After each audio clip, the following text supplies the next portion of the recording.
어느 분이 친정 엄마와 유럽 여행을 다녀와서 쓴 글을 본 적이 있습니다.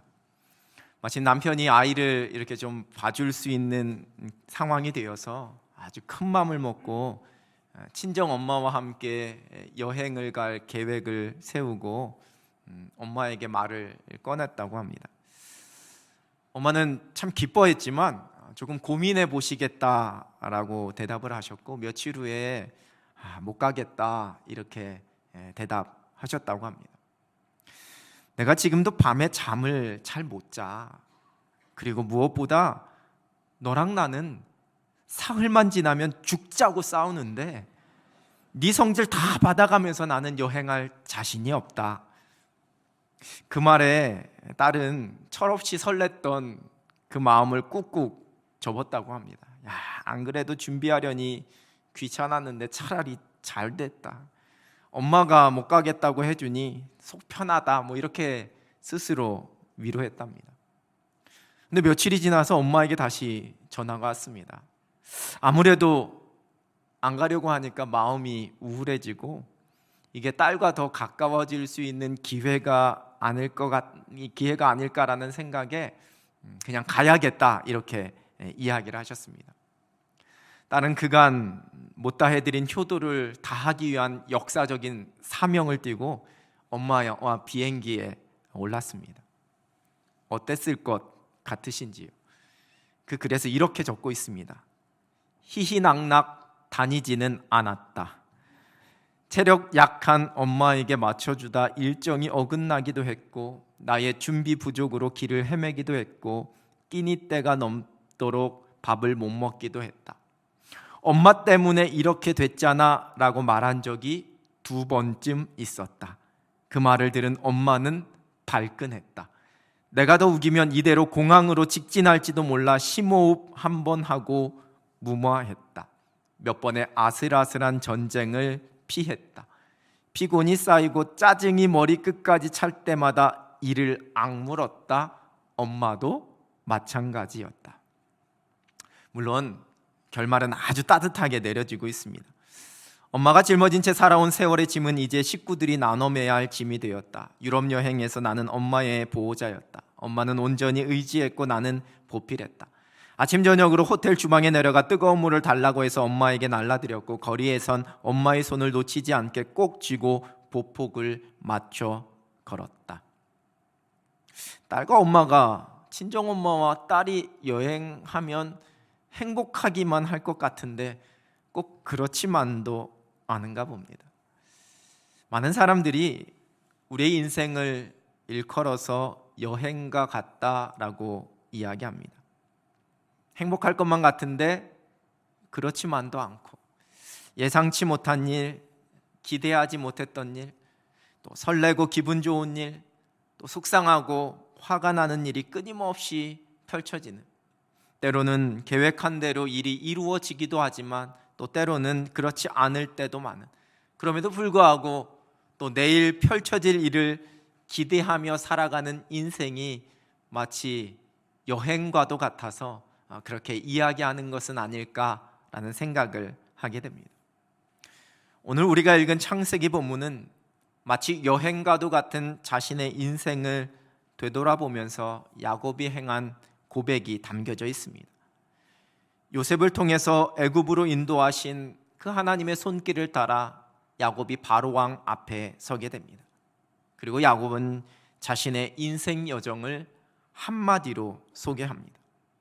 내가 이 세상을 떠돌아다닌 횟수가 130년으로 우리 조상들의 산 횟수에 비하면 아주 짧은 시간이지만 저는 험악한 세월을 보냈습니다.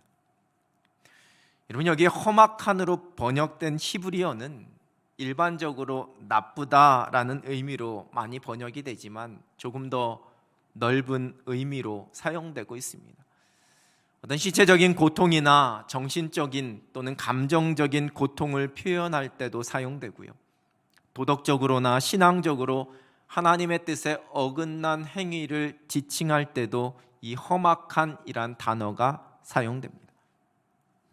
야곱은 지금 자신이 살아왔던 그 인생을 이 험악한이라는 한 단어를 사용해서 그 속에 수많은 의미를 담고 자신의 인생을 고백하고 있는 겁니다. 우린 창세기 말씀을 통해서 야곱의 인생을 아주 잘 알고 있습니다. 아마 성경에서 가장 파란만장한 인생을 산 사람을 꼽으라면, 둘째가라면 서러울 만한 그러한 삶을, 그러한 많은 일을 겪으면서 야곱이 살았습니다. 제가 예전 청년 사역할 때 자매들에게 성경의 인물 중에서 자신의 이상적인 배우자감을 한번 이야기해보라 라고 질문했을 때에 만나봤던 자매들 중에 야곱이요 이렇게 이야기했던 자매는 한 명도 없었습니다. 일단 아내가 4명이나 됐으니 싫었겠지요. 자매들의 입장에서는. 태어날 때부터 야곱은 요란스러웠습니다. 장자권을 얻기 위해 아버지와 형을 속였습니다. 외삼촌 라반의 집에 가서도 파란만장했습니다. 그 아내를 얻는 과정에서 속임을 당하기도 했고, 그 두 아내로 인해 그 두 여종까지, 그래서 가정이 늘 긴장과 갈등과 경쟁과 시기의 연속이었습니다. 비록 재산은 많이 모았지만 여전히 2다리 뻗고 잘 수가 없었습니다. 그리고 자녀들에게도 이러한 긴장과 갈등, 시기와 경쟁은 이어졌습니다. 아마 요셉이 그렇게 된 것도 어쩌면 요셉에게만 채색 옷을 입혀주었던 야곱의 짧은 생각 때문이었을런지도 모릅니다. 결국 그 아들들끼리 서로 다투게 되고 동생 요셉을 팔아버리는, 그야말로 한 가정 안에서 정말 평범하지 않은 수많은 일을 겪었습니다. 객관적으로 보더라도 험악한 세월을 보냈다라는 야곱의 고백에 고개가 끄덕여지게 됩니다. 야곱의 인생 정도라면 저렇게 표현할 수 있겠다라는 생각이 들기도 합니다. 여러분, 그런데 왜 그렇게 되었을까요? 믿지 않는 사람들이 말하는 것처럼 소위 팔자가 좋지 않아서, 운명이 그렇기 때문에 이러한 삶을 살았던 것일까요? 성경에서 만나는 야곱의 인생은 자기 생각과 욕심대로 끊임없이 생각하고 고민하고 계획하고 머리를 쓰는 삶이었습니다. 쌍둥이로 태어나서 형의 장자권을 빼앗기 위해서도 골몰하고 계획했고, 그것을 성취하기 위해 속이고 연기했습니다. 그 외삼촌 집에서도 형을 다시 만나기 위해 야뽕나루를 건널 때도 먼저 형에게 줄 풍성한 재물을 먼저 보내고, 그 뒤에 아내와 자녀들을 보낸 이후에 이를 보게 되면 그 형의 마음이 누그러질 테니 그때서야 자신이 나타나서 용서를 구하겠다는, 어찌 보면 지혜로워 보이지만 실제로는 잔꾀와 술수로 가득 찬 모습이었습니다. 무언가를 얻고 성공하기 위해서 그 목표를 향하여서 평생을 달려왔지만 결코 그의 인생이 행복하고 성공적인 그러한 삶은 아니었습니다. 그래서 자신의 인생이 험악한 세월이었다, 이렇게 고백합니다. 하나님의 계획보다 자신의 생각이 늘 앞섰기 때문입니다. 하나님의 인도하심을 신뢰하면서 하나님의 그 하실 일을 기다리기보다는 늘 성급하게 자신의 계획대로, 자신의 의지대로, 자신의 생각대로 행하려고 했기 때문입니다. 하나님께서는 태중에서부터 그 야곱을 택하셨습니다. 창세기 25장 23절입니다. 여호와께서 그에게 이르시되 두 국민이 내 태중에 있구나. 두 민족이 내 복중에서부터 나누이리라. 이 족속이 저 족속보다 강하겠고 큰 자가 어린 자를 섬기리라 하셨더라. 하나님께서는 야곱을 통해 하나님께서 하실 일들을 다 계획하셨습니다. 하나님의 주권이요 하나님의 뜻입니다. 그러나 야곱은 이를 깨닫지 못했습니다. 신뢰하지 못했습니다. 그 모든 삶이 전적으로 하나님의 계획과 하나님의 인도하심 가운데 있음을 고백하지 못했습니다. 그래서 늘 자신의 생각과 계획이 앞섰습니다. 하나님께서 주신 약속, 그리고 그 약속을 반드시 이루실 그 하나님을 신뢰하는 것이 아니라 자신의 욕심과 자신의 욕망에 따라서 자신의 힘을 의지하면서 살았기 때문에 그의 삶은 점점 더 험악한 세월을 보내게 되었던 겁니다. 야곱이 아버지 이삭을 속여서 장자권을 받지 않았다면, 그럼 과연 그것이 형이었던 에서에게 주어지고 그 이후에 야곱이 아닌 에서를 통해 이스라엘 민족이 이루어졌을까요?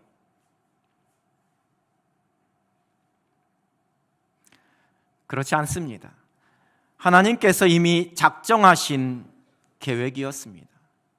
그럼 야곱이 장자권을 얻기 위해 그 아버지 이삭과 형 에서를 속이는 일이 합당하고 마땅히 펼쳐져야지만 되는 일이었을까요? 그렇지도 않습니다. 하나님께서는 아마 그렇지 않았더라도 가장 합당하고 순적한 방법으로 하나님의 계획을 이루어 가시기 위해 일하셨을 것입니다. 그러나 야곱은 하나님의 그 일하심을 기다릴 수가 없었습니다. 자신의 어깨에 잔뜩 힘을 주고 그 무언가를 얻어보려고, 무언가를 해보려고 늘 전전긍긍하면서 그렇게 살았습니다. 하나님께서 야곱에게 허락하신 베델에서의 만남, 야복 나루에서의 씨름은 이러한 야곱을 변화시키기 위한, 그의 어깨에서, 그의 생각에서 힘을 빼고 오직 하나님만 신뢰하고 의지하게 하시기 위한 그러한 손길이었습니다. 그러나 야곱은 그것을 온전히 깨닫지를 못했습니다. 그래서 자신의 인생을 이렇게 고백하고 있습니다. 내가 험악한 세월을 보냈습니다. 오늘 읽은 고린도전서 본문은 또 한 사람의 인생 고백을 기록하고 있습니다. 사도 바울은 자신의 인생의 여정 속에 펼쳐진 그 모든 일들을 하나님의 은혜라고 고백합니다. 내가 나의 나된 것은 하나님의 은혜로 된 것이니. 여러분, 여기서 말하는 은혜는 먼저는 그리스도인들을 박해하던 자신이 하나님의 사랑 그리스도의 십자가의 은혜로 그리스도인이 되었고 이제 복음을 전하는 사명을 감당하는 사도로 세워주신 그 은혜를 의미합니다. 그리고 더 나아가서 지금까지 자신이 지내왔던 그 모든 시간, 현재 자신의 삶에 이루어 놓은 모든 것들, 나의 나된 모든 것이 하나님의 은혜라고 고백하고 있는 겁니다. 본문 10절 하반절에서 이를 다시 한번 고백하고 있습니다. 오직 나와 함께 하신 하나님의 은혜로라. 지금까지 자신이 수고하며 애쓰며 이루어온 모든 일들이 함께 해주신 하나님의 은혜 때문임을, 그 은혜 때문에 내가 지금까지 지내왔음을 고백하고 있습니다. 고린도전서는 사도 바울이 3차 전도 여행 중에 에베소에 있을 때에 기록한 것으로 알려져 있습니다. 즉, 본문에서 드리고 있는 바울의 고백은 바울이 1차, 2차 전도 여행 때에 바울이 당했던 수많은 고난과 핍박, 그 죽음의 위기를 다 겪고 난 이후에 드리는 고백이라는 겁니다. 옥에 갇히는 것도 다반사였고 돌에 맞아 죽을 뻔한, 아니 바울의 고백처럼 삼층천을 체험한 이미 죽었던 그 극한의 상황도 경험했습니다. 때로는 자신이 계획하고 의도했던 대로 일들이 펼쳐지지 않아서 답답해했고 복음을 전하는 그 길이 막혀있는 상황 속에서 환상을 보고 마게도냐로 건너가서 복음을 전했습니다. 그렇게 극적인 하나님의 인도하심으로 갔던 마게도냐 지방이었지만 그를 기다리고 있었던 것은 모진 박해와 고난이었고, 그래서 밤중에 몰래 도망하기도 하고 사람들에게 심한 모욕을 듣기도 했습니다. 그러한 수고와 애씀으로 힘을 다해 복음을 전했지만 아무런 결실이 맺혀지지 않는 그러한 허무함도 경험했습니다. 그러나 그 모든 것이 은혜였다 고백하고 있습니다. 더 나아가서 내가 다른 모든 사도들보다 더 많이 애쓰고 수고하였지만 그 또한 내가 한 것이 아니요 하나님의 은혜였다, 이렇게 고백합니다. 하나님의 손에 온전히 붙들린 바 되어서 자신의 생각이 아니라 오직 하나님의 인도하심만을 구하며 살았기에 이 모든 것이 은혜라고 고백합니다.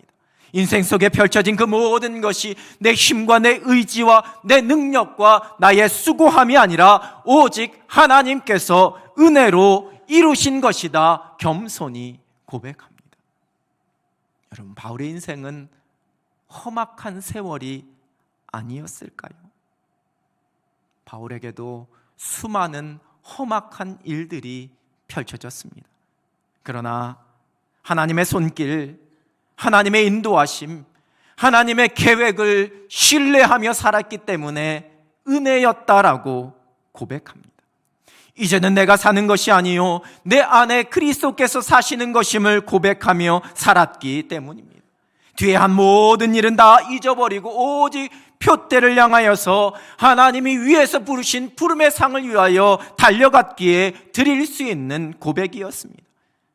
인생을 향한 이러한 믿음의 고백으로 살아간 사도 바울은 자신의 인생의 마지막에 이러한 멋진 고백을 드리고 있습니다. 디모데후서 4장 7절 8절입니다.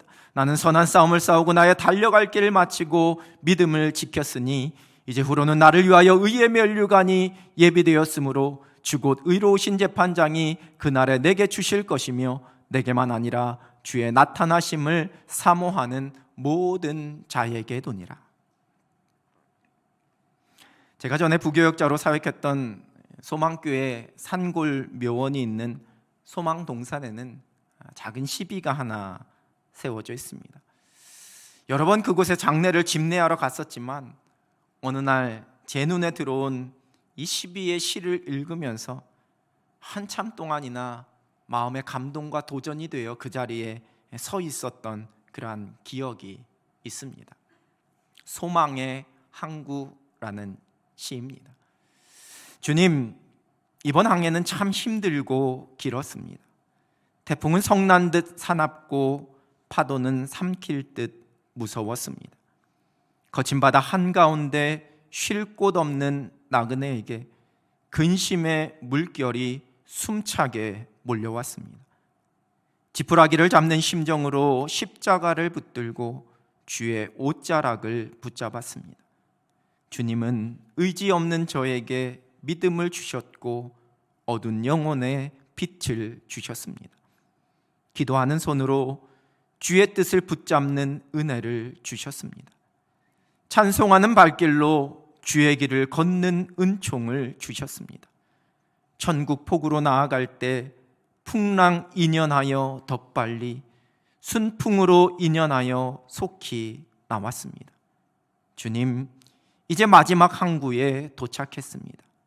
이곳에 닻을 내리고 쉬려 합니다. 이제 저의 모든 기도와 간구가 다 이루어졌습니다. 간절히 바라던 소원의 항구에, 소망의 항구에 이렇게 닻을 내리게 되었으니까요. 주님, 저는 이제 더 이상 이사하지 않아도 되고 더 이상 슬퍼하지 않아도 되며 더 이상 애타하지 않아도 되는 소망 동산이 좋습니다. 주의 동산이 좋습니다. 소망의 항구가 좋습니다. 이제 닻을 내립니다. 마지막 항구에 이르렀으니 주께서 깨워주실 때까지 평안히 쉬겠습니다. 마음을 다 풀어놓고 깊은 잠을 자겠습니다. 이곳까지 인도하신 주님 감사합니다. 주님, 이번 항해는 참 힘들고 길었습니다. 이곳까지 인도하신 주님 감사합니다. 이 시를 읽으면서 제 인생의 마지막 날 이러한 고백으로 우리 주님 품에 안기면 참 행복하겠다라는 그러한 생각을 한 적이 있습니다.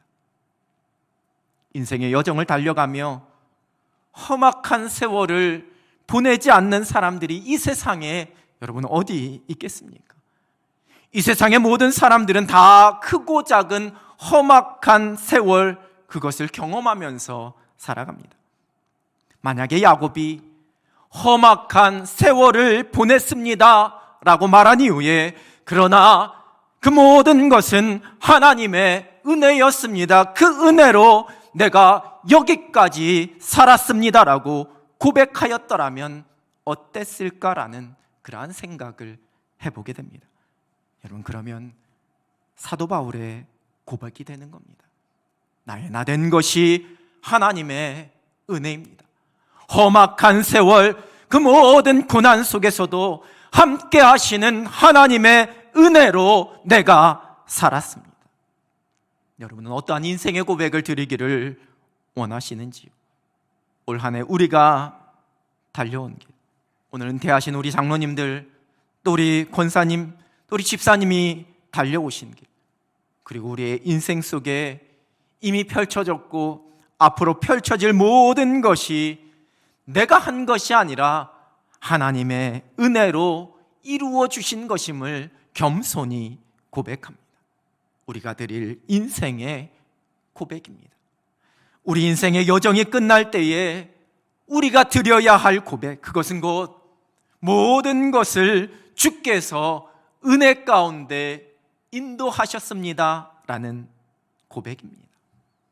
오직 하나님의 선하신 손길과 그 인도하심을 의지하며 살아갑니다.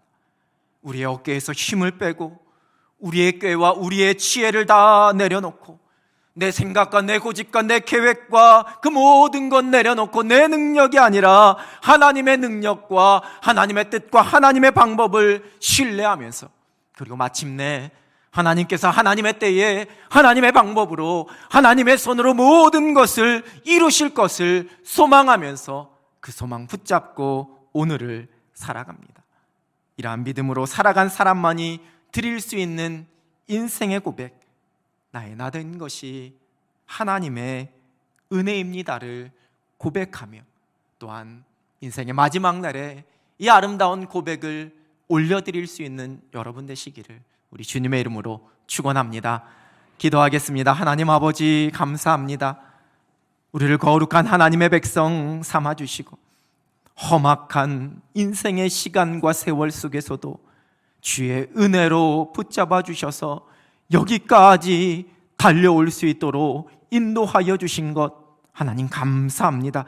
모든 것이 하나님의 은혜임을 고백하며 또한 그 은혜를 의지하며 살아가는 하늘 백성들 되게 하여 주시옵소서. 예수 그리스도의 이름으로 기도드립니다. 아멘.